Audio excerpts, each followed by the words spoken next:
Welcome to the Brew Crew Review Podcast, the show by fans for fans of your Milwaukee Brewers.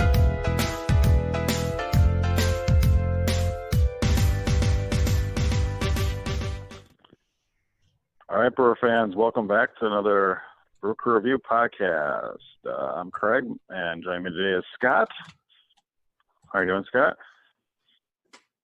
Doing great. Hope everybody's doing great in Brewer world. Yeah, and it's been an interesting week here for the Brewers. I guess I will say that even I was out last podcast, but this week we're missing Vince, Chad, and our anonymous source, Keith Carter, or Tom. Tom C. Yeah. Yep. He's not going to be able to be on either. Even though, so I missed out last episode, and I know you guys talked a little bit about the Omar Narvaez trade, which I was also a big fan of. Gave up very little to land him, and I think I would definitely consider him in like the top 12 catchers in baseball. Being there's 30 teams, I think the Birds are very well in that. But you guys have great analysis about that. I did listen to the podcast, like so many viewers do. And thanks you once again for tuning in, everyone who dialed this up today. So we're going to talk about another exciting week for, I won't call it exciting, but anyway, I was very happy with the Brewers off season up until this week when it took a little bit of a turn for the worse. You may disagree, Scott, but we'll go over some of the transactions here to start off. Earlier in the week, there were still a lot of, I think Brewer fans were a little bit delusional if they thought we were going to be actual players or even put in offers for guys like Steven Strasburg or Garrett Cole, who signed for ridiculous amounts of money, in fact, record-breaking amounts of money for a starting pitcher. And Brewers, a small market team, we're not going to be in on those contracts. In fact, apparently we couldn't even afford someone like Zach Wheeler, who went to the Phillies for, 5 years and $120 million or something like that. So, again, what I did think the Brewers could possibly do, especially after really getting pillaged through free agency this year. We lost Mike Moustakas, we lost Yasmani Grandal, we lost Drew Pomeranz, and Jordan a few Lyles. others, and Yeah, Jordan Lyles also to the Rangers, 2 years, $15 million, and so we lost quite a lot of talent from our playoff team last year, and I really thought the Brewers, with the money that came off the books, I think coming into this week, we were something like close to $50 million less of payroll than what we had last year. So I thought we had some money to spend in free agency. Apparently it's not the case, because I was really hoping that we could be players for a guy, and specifically for a guy like Madison Bumgarner, who ended up signing with the Diamondbacks for, I think, a fairly reasonable 5-year, $85 million contract, which also included quite a bit of deferred money that comes out to $17 million a year. I really thought that was a range that the Brewers could afford. And so there are other guys that are still unsigned, like in the same tier of players like Ryu and Dallas Keuchel, that the Brewers might not be in on, because we did sign 2 starting pitchers this week, and we'll get into that right now. And so basically, the first one earlier in the week was Josh Lindblom, a guy that former major leaguer that bounced around in relief for a couple of teams, including the Dodgers, and he spent a stint in Korea where he didn't do too well. He actually came back to the States, I believe, pitched a little bit for the Pirates pretty horribly, and then ended up back in Korea. Supposedly he's added a pretty effective splitter to his repertoire as a starter. And last year was very successful in Korea, including winning their version of the Cy Young Award and MVP last year. So let's start by talking about this signing. I do believe there's a little bit of upside there, but it's still, I also should point out that the terms of the contract, we did sign him for a 3-year deal for $9.7 million. So again, a very affordable contract. And it's obviously that our plan to have him as a member of our starting rotation. What are your overall thoughts on this trade, Scott, when you first heard about it? Well, it was definitely an interesting signing. Unfortunately, I have a fair to middle in knowledge of the Japanese baseball league, but when you get to Korea, like I don't know a lot. So with that in mind, I mean, well, let's put it this way. Anthony Rendon, 0 MVPs. Josh Lindblom, 1.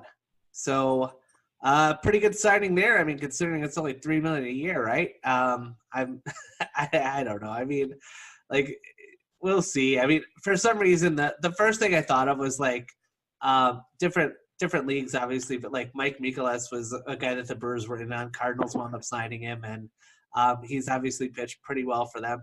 I don't think that that Josh is going to have the same success over here, but I'm certainly rooting for him, and I hope that he can be a mainstay in the rotation. But as far as like, I mean, what's the absolute best you can hope? Like a number 3 starter? I don't know. Well, to put it in context, I know that the Diamondbacks last year signed a player that started his career in the majors, didn't make it, and went over to Korea and had some pretty good successful seasons over there, and then came back just last season and signed with the Diamondbacks. His name is Merrill Kelly, and he put up, I guess I'll say, is acceptable 5th starter numbers for them. I expect about that from Lindblom, especially – but maybe there's a little bit more upside. He is, I believe, only 31. But, of course, Merrill Kelly, I believe, was only 28 when he came back to the States last year. It's hard for me to see a path to success, but, you know, apparently the Brewers have that magic pixie dust that they sprinkle on back-end starters and make them serviceable. So maybe they see something in Lindblom, and, you know, one of their MOs is trying to find someone with their most effective pitch and having him throw it more. And I believe Lindblom is a candidate with that, with his newfound splitter. And, so, I mean, I'm hopeful that signing did not anger me too much, especially I was kind of surprised we actually had to give him a 3-year deal out of it. But, I mean, you can cut bait with him on one season, eat that much money. It's not a big deal as an organization, $9.7 million over 3 years. And not only that, but if he's successful this year, bringing him back at just over $3 million a year would be a great bargain, so to speak. So I knew that the Brewers were going to be doing some bargain bin shopping for starting pitchers, and if they found one they liked, then, you know, save money there and spend it elsewhere, so to speak. So that wasn't totally surprising.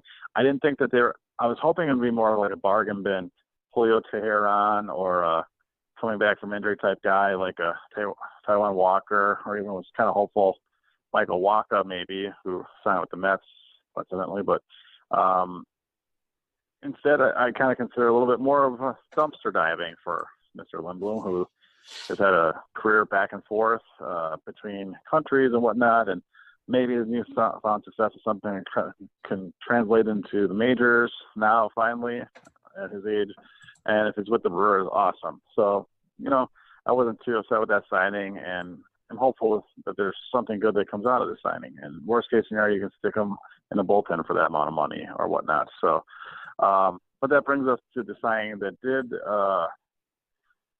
stoke my ire, so to speak, and that was then just recently here, the Brewers signed left-handed pitcher Brett Anderson to a 1-year, $5 million contract. It can be up to $7 million with incentives. He did throw 30 starts for the A's last year and had a decent ERA. He's left-handed. He supposedly has thrown his cutter, one of his best pitches, a little bit more recently, and the Brewers will probably have him focus on that.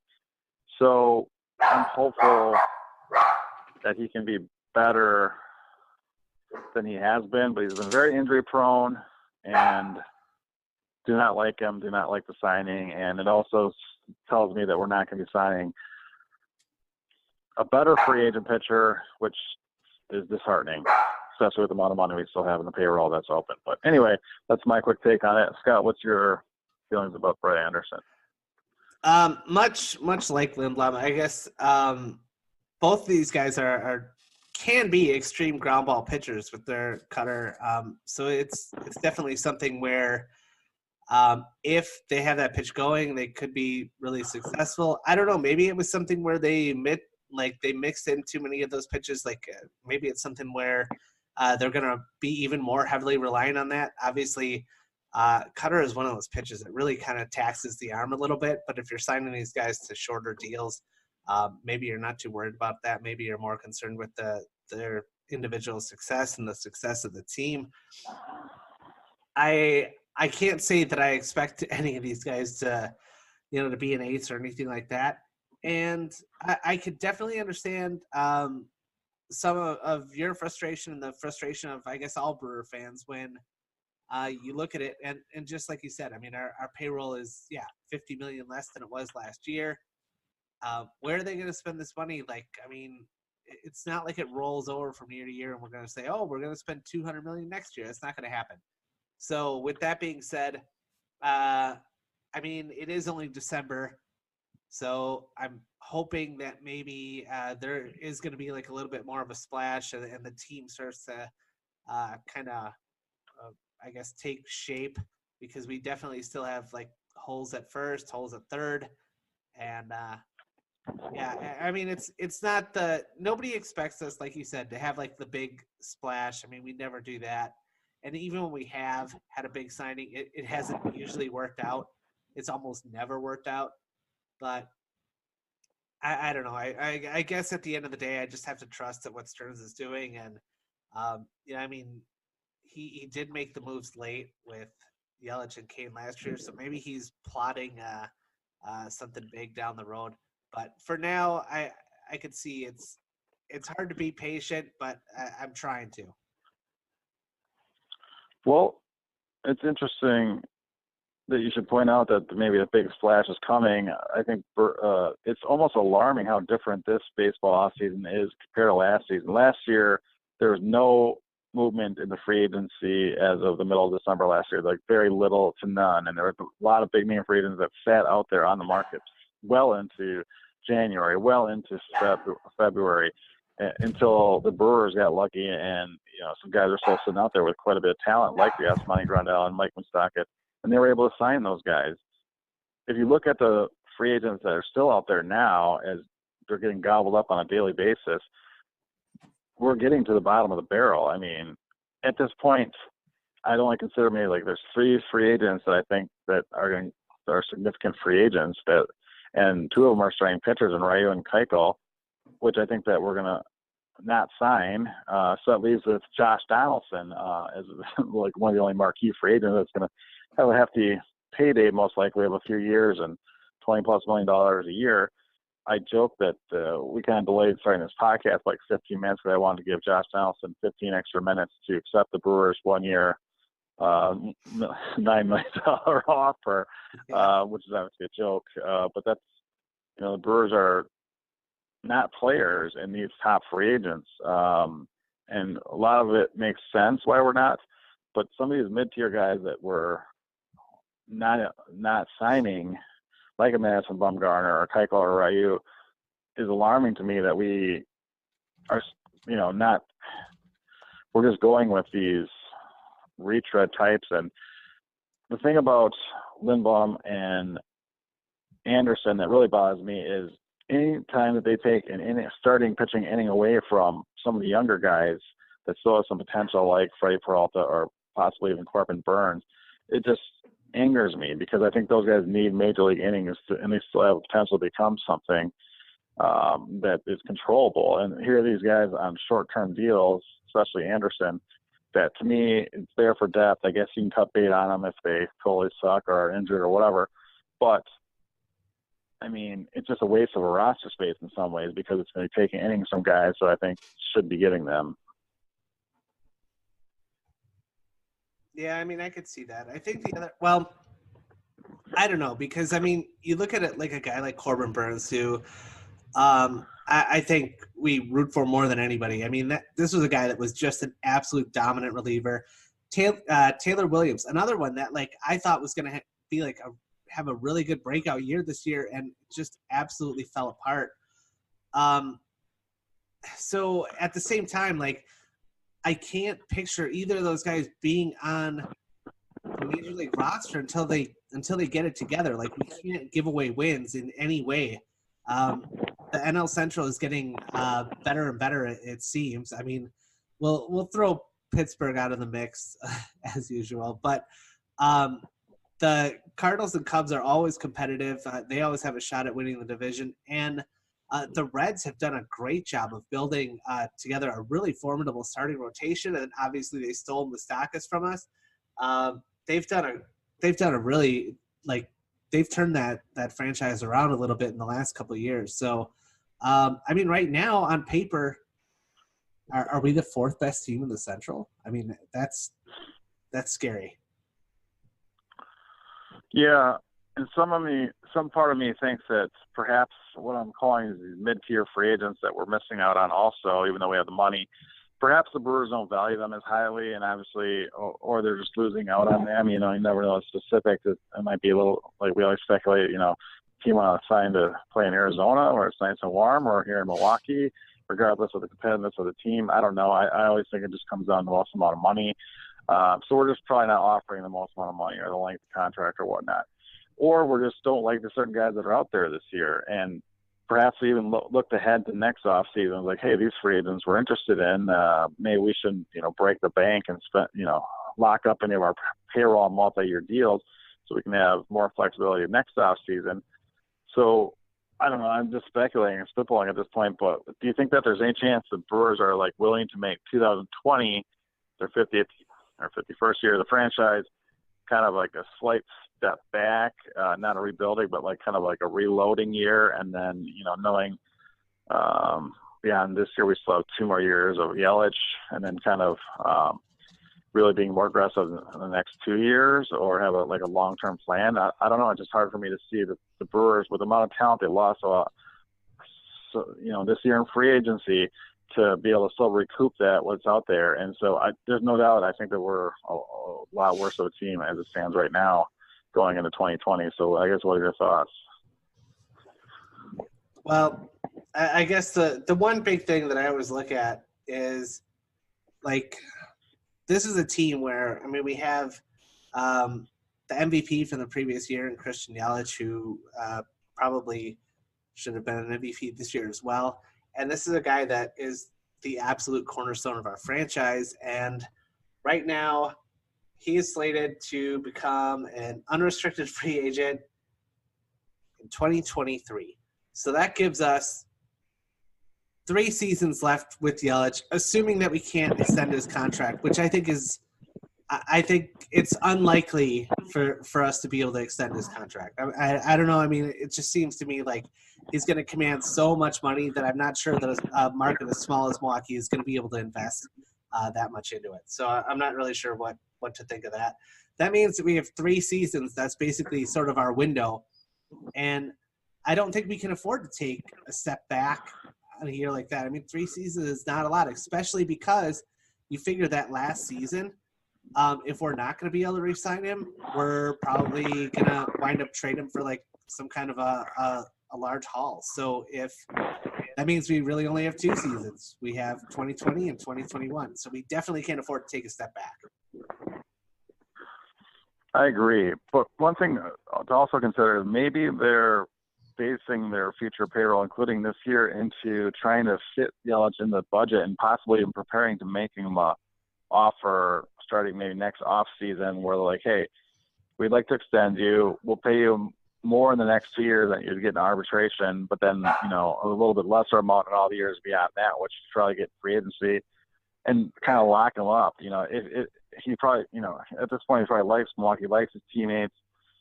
This far out from free agency, sometimes you can strike up a deal that makes some, you know, sense and gives that player plenty of security going forward. And I mean, the Brewers have done this in the past with Braun, and when that happened, it was kind of surprising, given the player he was at his age or whatnot. And you know, it wouldn't surprise me if maybe they were kind of saving up for Yelich, so to speak, which I don't know if that makes a ton of sense. But I mean, Braun is leaving, and the contract's out of the books after last year, so maybe they're looking to sign Yelich long term, if at all possible. And if they were to do that, like you're saying, if they commit $30 million a year toward one player in the lineup, that means we're probably not, you know, from this point forward, we may always have to fill our rotation with either A, young controllable guys, or B, bottom of the barrel, fourth or fifth starters who have one really good pitch that we just deal with, so to speak, and then try to have a solid bullpen. I don't know. Yeah, and I think that you can definitely do that with the rotation in the regular season, where you can get a guy through the order twice and then leave it up to the bullpen. But you have to have a lights out bullpen in order for that to work. And I don't think that we have that anymore. We basically have Josh Hader and not much else. I mean, we lost for the moment. So Jeremy Jeffers is now a year removed from his All-Star year, but he's gone. Burns obviously took a huge step back. So, I mean, I don't even know at this point, like, who we have in our bullpen that we can rely on outside of Hader. Yeah. I mean, hopefully Knebel bounces back big. Hopefully. I don't know. Yeah, I mean, here's one question. Knebel's the most likely, but yeah, coming off such a significant injury, like, I mean, I think it would be folly for the Brewers to have him penciled in as, like, you know, the setup man or the closer for this team. But yeah, go ahead. Sorry. Oh, well, first of all, I mean, a lot of people didn't want us to non-tender Jimmy Nelson, and they really feel that 2008 Brewers team that did go to the NLCS, you know, we got there because of guys like Jimmy Nelson, who had a breakout year, and a lot of people, you know, he went from the beginning of 2008 hardly being in our rotation to, by the time he got injured late in that season, already being anointed the Brewers' ace of the future. I don't think he was quite that, but I think he probably, you know, if he didn't get injured, would have solidified at least as a really solid number 3 starter going forward, if not better. And since the injury, he didn't bounce back correctly, and I got non-tendered and still unsigned. It just doesn't. Wouldn't you have rather, you know, someone who has already shown success with the Brewers and, you know, kind of deserved, due to the nature of the injury and everything, like another shot with the Brewers? Wouldn't you have rather brought Jimmy Nelson back or just tendered him a contract which would have been less than $4 million a year, rather than sign someone like Brett Anderson to a 1-year deal? It just, to me, that just bothers me, I guess. What are your thoughts on that? I don't know. They must see something in Brett Anderson where they think, like, well, he can be pretty much exactly what, you know, Wade Miley was to us before, or any number of, I guess, players that stepped in and filled that role. I know that Brett Anderson, when healthy, has had a pretty solid career, although I believe his best years were usually in Oakland. That helps him a little bit with that park, I guess. But it's funny you mentioned that, because we did do a Twitter poll today where, as you pointed out, most of the Brewers starting rotation of our deep 2018 playoff run is still on the free agent market, and they could all be had for pretty cheap, actually. So which former Brewer starter? A year, I would assume. Oh yeah, probably all of them. So which one would you prefer to sign for this 2020 team? And I will say this, like, if it's like a minor league option, also, like, whatever it is, like, assume that that's also on the table, I suppose. But yeah, so we had Chessin and Jimmy Nelson and Wade Miley and Gio Gonzalez. So we'll talk about it, and then we'll talk about what the fans think. Well, out of that group, I would pick Jimmy Nelson because I think that he was on the cusp of a lot of success at, like, his age. I think he's over 30 now. In fact, I think he's 33. But, you know, in that breakout year when he was 31, he pitched very well for the Brewers, and I really thought, you know, he was striking out more than a batter at inning. He was pitching phenomenally, and all of a sudden it just came to a crashing halt, and he hasn't been able to bounce back to show that for himself, but I still believe that that's in him. And, I mean, okay, so that he'd be my candidate over other guys. Wade Miley, you know, he showed a little bit of success for Houston last year in the Astros, but he ended up, you know, getting ousted even from the rotation, so he'd be out of my mind. Just seeing, again, he went over the sign with the Red Sox, didn't have any signs of success there really either, so no on him. Gio Gonzalez is like a cagey veteran, but his best days are definitely in the past, and he's up there in age. I mean, he just doesn't excite me either.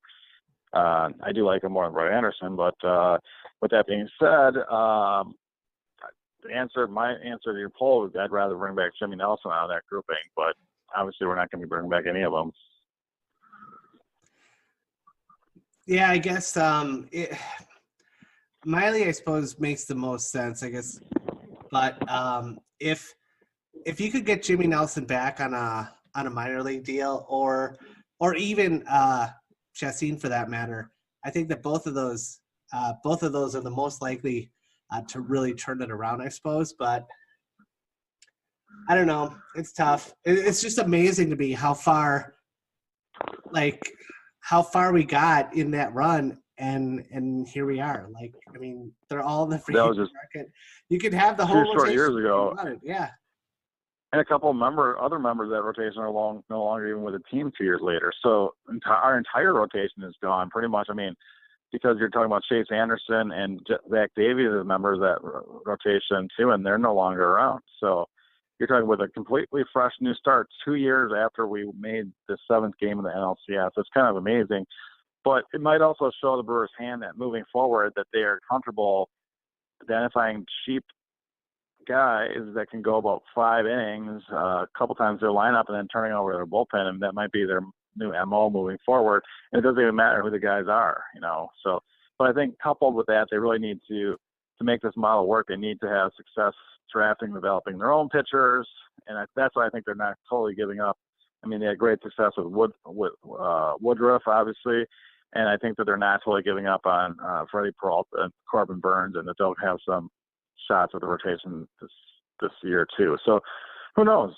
Maybe some of these guys like Brett Anderson are actually just depth signings, and they really only want them there in like a long relief swingman role in case these guys completely falter. It's not bad to have a veteran like that in that instance, but we'll see. Yeah, that's what I'm talking about. That's our positive attitude. Now it's like, hey, we can, we're just we see a couple deals or whatever. We're far from filling out this team yet, so why not? Like, let's get a couple people on deals, and I don't know. I just hope Stearns is doing something. I know he values bats a lot more than arms, and I totally get that. They play every day, like, makes a lot of sense. But I just hope that something happens where either we can, if it means like picking up a guy that's like, there's not a lot in free agency. That's why we're starting to get nervous, I guess, because there's just not a heck of a lot that's going to wow you in free agency for first or third base. But who knows? Maybe it'll be a platoon. Maybe it'll be a trade. Like, it will take out some extra salary. Like, I don't know. Well, at this point, before we talk about possibly trading, assuming some of those holes in our lineup will be filled via free agency still, answer this question, Scott. Okay, let's start off by saying, assuming we won't be the highest bidders on Josh Johnson and we won't be signing Ryu or Keuchel, name one remaining free agent that you would like the Brewers to sign most. I think actually I probably would have said Bumgarner a couple days ago, but but Scott's off the table. I would have said that too, actually. I do not want Julio Teheran. I would put in some money. I would try to keep it a short deal, but I would overpay per year and try to get like Ryu. I think Scott, No, that's what I want though. You can't pick Ryu, Keuchel. Pick one free agent. You get to pick any free agent the Brewers can sign. Just pick them. Brewers will sign them. Not Donaldson, not Ryu, and not Keuchel. Just go. Pick one guy you want. I don't know. Let me think about it. All right. Well, we'll give you the rest of the podcast an answer, but this is illustrating my point is that there isn't anyone besides those guys. There's no one else left that's even worth putting money into. So this leaves the Brewers roster highly questionable on talent moving into 2020, unless there's some type of a trade. Now, there's going to be some guys available, like possibly a Robbie Ray available via trade, but the Brewers already have a bottom 5 farm system going into 2020, and in order for us to be successful with possible postseason runs in the next 3 years, we're going to need some bullets in the old chamber, so to speak, to make those July deadline trades to stay competitive. So I don't think it's wise for us to trade from our farm system to bring in, someone like that. And so it really leads me to believe that we will somehow, sign some of these inexpensive guys or less talented guys to fill in some of our holes and see where we're at. So that's what I think will happen. Now, one rumor that's out there is that, with some, substantiation to it, is that Ryan Braun most likely could be moved to first for a lot of starts, especially against left-handers, and therefore the Brewers might only be looking for a left-handed platoon partner at first base with Braun, and then, of course, a third baseman. So with that being said, that opens up some starts in left field, or whatever, the outfield where Braun would vacate. And so it seemed like the Brewers might be on the cusp of having some interest in some corner outfield guys that are still on the market. And some of the rumors out there are, and by the time this actually hits the airwaves, we could already have that person in tow. But the heaviest rumor was Avisail Garcia from the Rays, right-handed batter, and left-handed batting power hitter, also Cole Calhoun, formerly of the Angels. It's a very good possibility that Brewers will land one of those guys, or possibly a similar outfielder, let's say like a Corey Dickerson, left-handed hitter also, to take some of those at-bats in the outfield as well. Do any of those guys strike any fancy to you? Corey Dickerson, I thought was going to be a really, really good player, and I might have been wrong on that one. I may have overshot it a little bit, but probably over him. Nick Castellanos, why not? Like, I think that would make a little bit of sense. His bat would play really well at Miller Park, so be exciting. Plus, you get to steal one from an NL Central opponent. Yeah, and I don't think he'll re-sign with the Cubs. I'm not fearful of that, but I think he might just be a little bit more pricey and command a number of years, at least a couple of years, a deal. I bet he would possibly even get a 3 or 4 year contract, Castellanos. So I have a feeling the Brewers will shy away from him because of that, whereas Garcia or Calhoun could probably be had on a 1 year deal, and they may be, and even Dickerson, and they may be some of the best corner outfielders left that would be willing to be had at a 1 year deal. So we'll see if any of those names come into play here coming forward. I personally do not like Avisail Garcia for many reasons, including the fact that he, Scott wanted me to say, allegedly slept with Prince Fielder's wife, and then got traded when his teammates found out about it. The next day he got traded. So it's not someone I want to bring in the clubhouse. I'm not necessarily someone who,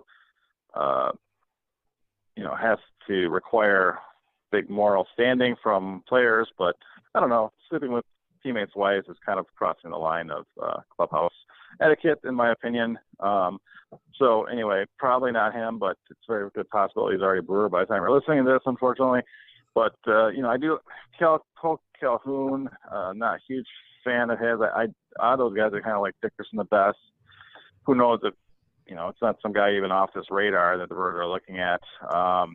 And it could even be one of the retreads. Like, it wouldn't surprise me at this point if Ames or Shaw come back to the Brewers on a very small deal to either platoon at first or third as left-handed hitters.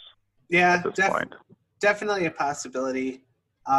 Actually, the things I wanted to say, I think, were one, that I think that you could definitely get past some of that crazy clubhouse,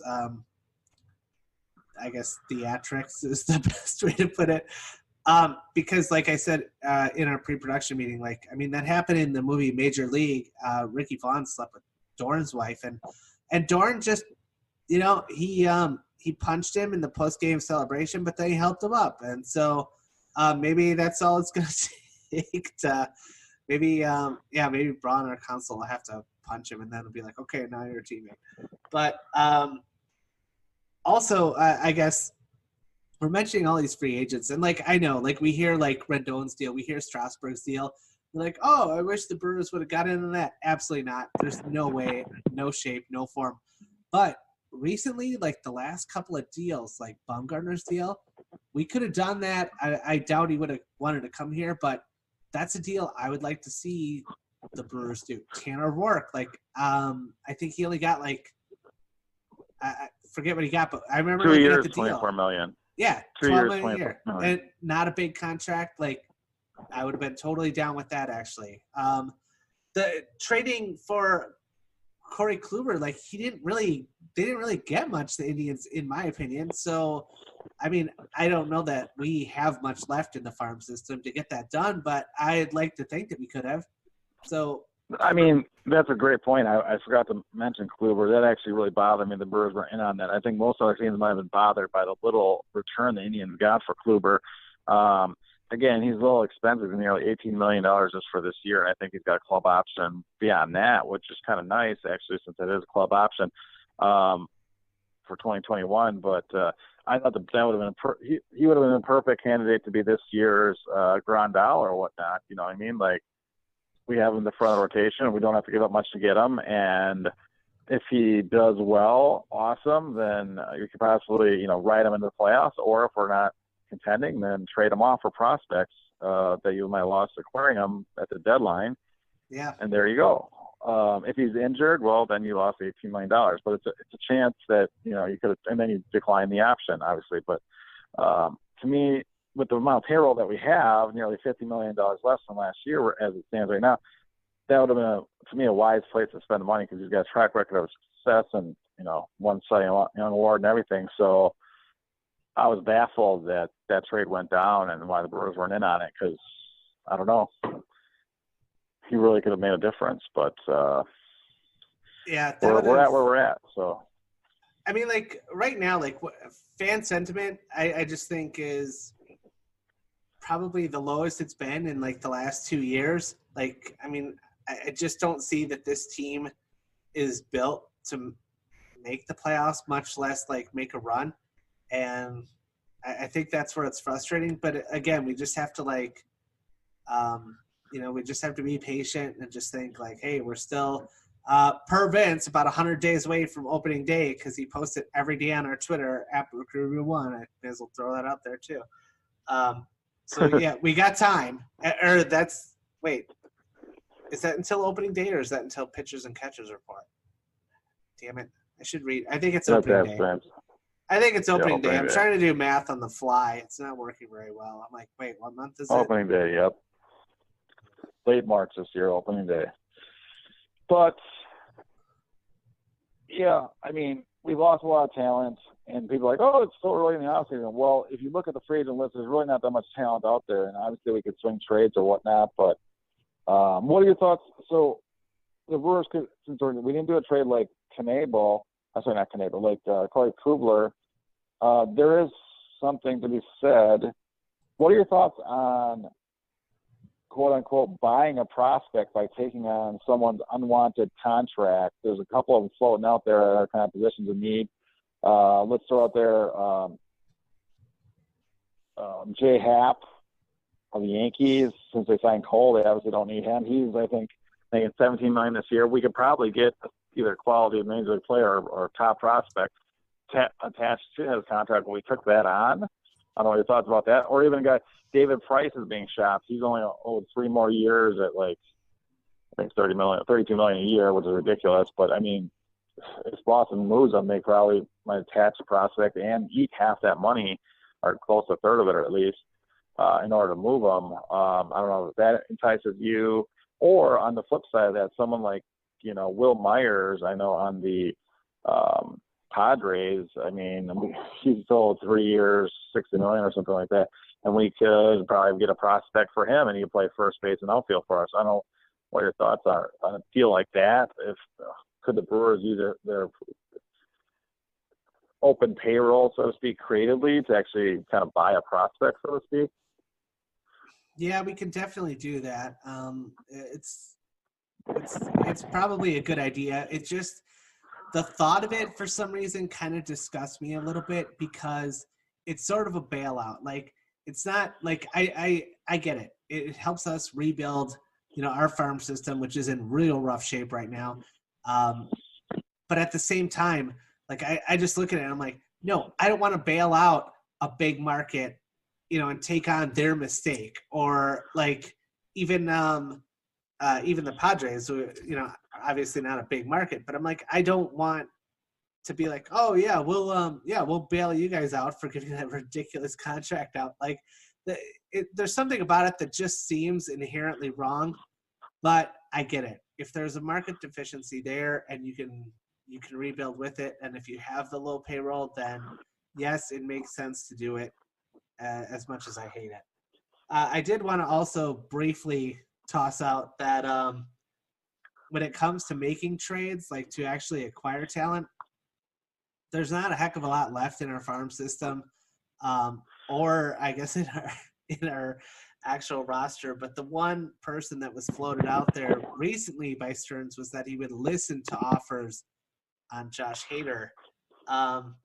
Hader is for the first time getting paid now that thanks to the whole Super 2 thing. So he's going to have an actual salary now, which is good for him. But believe it or not, 43% of us Brewer fans, according to this poll, said that Hader would be traded before opening day. I don't think it will happen, but I wanted to hear your take on, I guess, both of those topics. Great question, Scott. I don't think Hader will be traded just because I think I mentioned this on the last podcast that I was on, that I think when the Brewers floated that, I think they just wanted to gauge the market on them, see what teams are willing to give up. And again, if they fall out of contention or whatnot, they can circle back to these teams in July and say, hey, still interested in Hader because now we're willing to move them. Right. We're not contending. We need to get something. Well, you can still afford them and whatever. And so I think that was what it is. However, I think they're flexible. I think if they floated him out there and some teams like, you know what, this guy's available and he could really help us get us over the top and into the playoffs and deep into it, let's give up what we need. I mean, a team like the Dodgers who have all the money in the world and they keep getting shut out of free agent after free agent, but they're probably their fans must be getting frustrated. I mean, they were even rumored on Bumgarner stealing them from their division rival, and that didn't happen. So, I could see a team like that saying, we'll always have top prospects, and if we make holes in our farm system, we can just cover it with money. So let's go ahead and get Hader and win the World Series. We haven't won it since '88 or whatever. So I could see that happening. So if they come with an offer you can't refuse, then you probably got to accept that. But I think that's got like a 10% chance of happening. So my take on it, there's a 90% chance Josh Hader's a Brewer going into 2020. But that being said, I get that the fact that relief pitchers are normally pretty fickle from year to year, and they could, there were some chinks in Hader's armor last year. He started getting very homer prone, so to speak, and he was elevating his fastballs, and people are making adjustments and starting to see the pitch come out of his hands a little bit better. And he blew, I think, 7 saves last year, which is kind of, even though he was one of the top relievers in baseball, he strikes out almost every batter he faces, but he did blow 7 saves, which makes him more of just an average closer. So if that trend continues, the Brewers not only will he be expensive, but all of a sudden he would tend to not be as good. Well, then his I guess market value could crash pretty quickly. And I think the Brewers are smart to identify that that's a possibility going forward. There's also the risk of injury. So if you get an offer that makes a ton of sense to your organization's future, you got to take it. So I think it's smart for them to float that he's available in trade, but I do believe that no one's going to meet the asking price. Yeah, that's pretty much what I expect too. I mean, unless somebody just threw out some absolutely ridiculous offer, something like that. But I did want to touch on it because when we talk about like, oh, we're going to trade, like the only way that we can actually do it is like you said, trade. Basically, we'd have to trade for somebody with a bloated contract that isn't living up to it, and because we just don't have a lot to offer, unless we're going to offer like a piece like Josh Hader or Keston Hiura or something like that. But to me, that's like taking a huge step back. I mean, Keston Hiura is wildly valuable to us because, not only because his bat's phenomenal for a second baseman if he can stick there over his career, but because we have him for 6 more years or whatever it is. So, I mean, that controllable talent's phenomenal for us. Yeah, absolutely. you really can't entertain, those guys don't get traded very often on any team, let alone a small market team, and there's a reason for that. I mean, they're just too valuable for what they can offer. And unlike a pitcher that comes up with seeming, full of potential, like, Freddie Peralta or Corbin Burns, they're much more volatile, and sometimes it takes those guys up until they're almost 30 years old to really become the best pitcher they are. So in a lot of ways, hitters can be successful just right out of minor leagues, like Braun was, like Hira was, and seems like he will be. And so starting pitchers don't usually have that luxury, and that's why, so I think Hira is definitely staying a Brewer, and so people can be rest assured that going forward. One other thing I wanted to get to. Oh, Craig, I got to interrupt you for 1 second. I'm so sorry. Like I said earlier that we were going to say, I was going to talk about like which former Brewer and then like talk about what the fans thought. Like I didn't even reveal it. So 64% would bring back Wade Miley. He's running away with this one. And then 18% Gio Gonzalez, 16% for Jimmy Nelson, only 2% for Jalees Chassin. Like obviously, maybe short-term memory there is kind of maybe making it that people don't want to vote for him. But this is a guy who's had a decent career. Was Chassin not our Game 7 at Miller Park starter of the NLCS less than 2 years ago, just over 2 years ago, and now he's getting 2% vote on this list of guys that we don't even want back. Yeah, opening. I mean, that's a fall from year, right? I mean, yeah. So I mean, I don't disagree with our voters. I guess I'm kind of surprised Nelson isn't higher especially higher than Gio. I mean, but even higher than Miley. Like I said, I would pick Nelson. But again, I guess I'm someone who believes in this upside still. And to me, those other guys haven't ever shown top of the rotation stuff. And I know Wade Miley was great for the Brewers, just like Lyle was last year, but I still believe that was some kind of strange smoke and mirrors thing. And I don't know if he can replicate it. I wouldn't want to even attempt to try it. So that's interesting poll, though, for sure. One other thing that I was going to get to. The other poll I wanted to tell you. The other poll I wanted to tell you quick was which of the remaining free agent starting pitchers would you want the Brewers to go after? Just to put a button on this, I guess, because we had talked about it for a while. 37% say Ryu, and that's the leader right now. Shockingly, Dallas Keuchel is right behind him at 36%. Then Julio Teheran at 18%, and then Aaron Sanchez at 8%. Couple write-ins for Taijuan Walker and Alex Wood. But I'm very surprised. I don't want anything to do with Dallas Keuchel or Julio Teheran. I mean, Teheran is he's just so frustrating because the guy will go out and he'll give you 7 innings, 10 strikeouts, 2 hits, like a shutout ball. And then he'll go out the next day and he won't make it out of the second inning. Like, so I don't want any part of him. Keuchel, I think, is super overrated. So I don't know. But that's what you should have put on the poll, Scott, is which one will the Brewers still sign? And the answer that would have been none of the above will be the answer because we're not signing any of those guys. We're running with Lindblom and Anderson and the young guys that we already had at tow, and we'll see how the 2020 rotation plays out. So anyway, before we wrap up this podcast, I did want to get in this tidbit, which I'm not sure if you want me to get it in unless you got any more polls, Scott? Okay, wait. Here's a poll. Does Scott derail every single one of these episodes by going back and forth between topics without finishing them in a timely manner? That's not an actual poll, but sorry about that. Did we say that Ted Simmons made the Hall? Did we talk about that? I totally forgot. Let's talk about that with Vince back because I know he's a big fan of the Hall of Fame and whatnot. Okay. So let's talk about that next time.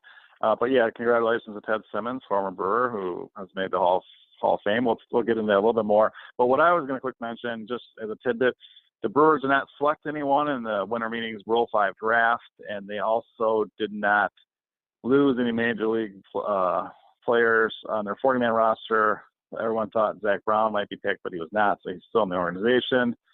And so I throw that out there as a little bit newsworthy. I was a little bit surprised. I thought the Brewers, with their first and third base opening, could select a person, but they did not. They did not select the players, so not going to spend too much time on that. But apparently was not in the cards, even with our open roster spots. So we lost like 4 guys in the minors too, didn't we?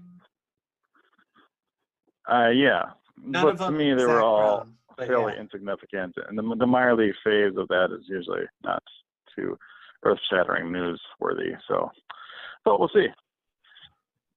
So, all right, Scott, well, that pretty much wraps it up for this podcast. I don't know if you want to give a plug to your interns or talk about all of our special online dealings with our Twitter and all that good stuff. Oh, hey, guess what? This is awesome. We were just talking about Avisail Garcia. It is official. This is going to be breaking. Brewers agree 2 years, $20 million. So maybe a little bit more than I expected, but at least we're rounding out that infield now finally. So we'll get to post this and add that to the topic. But yeah, looks like that is an official signing. We've been talking about it for the last couple of days now. It's been rumored, and now it's official. Great, Scott. Thank you for ruining my day. I appreciate that. Sorry about that.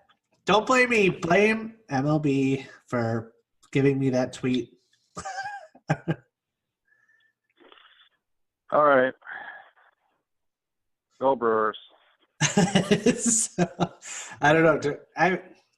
Should we do – well, I don't know. We're not going to talk for like another week now. Do you want to talk a couple minutes on him? And I mean, I know we talked about his character issues, but no, I'm done. I'm out, Scott. Well, we can just say it here. Let's at least do this. Like, we'll at least talk about what he did last year. You go ahead and wrap up the podcast, Scott. Yeah, but the we'll fans. See you guys next time. Go Brewers. The fans want to know this stuff, Craig. Though he was last year, he had 489 at bats and had 20 home runs for the Tampa Bay Rays last year. So definitely hoping that he'll be able to play in the outfield. Like assuming that he will be playing in right, but hard to say for sure. 282 batting average, and his OPS was right around 800. So decent hitter that's still on the younger side. So there is still some upside there. In fact, let's see. Yeah, I mean, he's only 28 right now. So this is sort of like your prime. So hopefully he'll be able to improve on those numbers even a little bit, but that at least improves the middle of our order slightly. Craig, are you still here? No? He might have rage quit the podcast.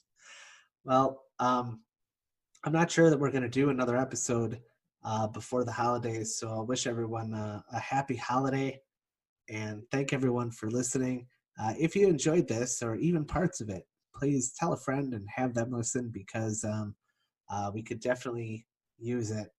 We obviously look entirely through word of mouth, and hopefully you guys are enjoying it. Tell your friends, and hopefully they'll be able to listen too. We're extremely active on Twitter, so if you have any questions or anything like that, feel free to follow us, send us messages, do whatever you want to do. Appreciate everything that you do for this great Brewer franchise and community. Thank you again. Stay classy and go Brewers. Da-na-na-na.